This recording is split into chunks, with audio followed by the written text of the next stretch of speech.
Lopar, pasuyo par, wala raw ata dyan si Ervin. Ano ba to? 903? 903 yung inaayawan mo? Di na ako nagano par, wala akong dalang yabi ha. At medyo alanganin yung lagay ng ano eh. Ng ladder eh. Patay lahat? May combine? Wait lang ha, isa-isa. Yan.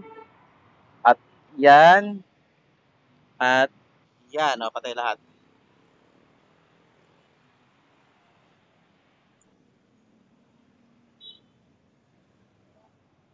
Sige lang par, no problem. Balik ako ng isa. Port 6. Tatlo lang yan.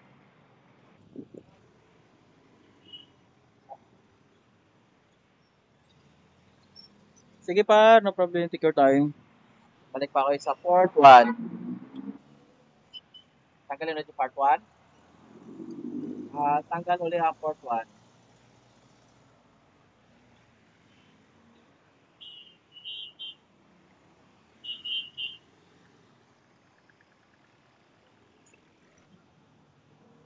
Yung isa pang tatanggal, ito, port 3. Port 6,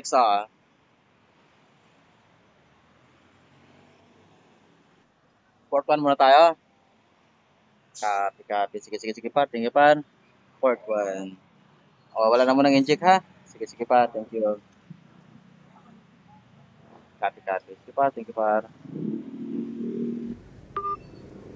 Okay guys, bali yan, tapos natin guys ulit.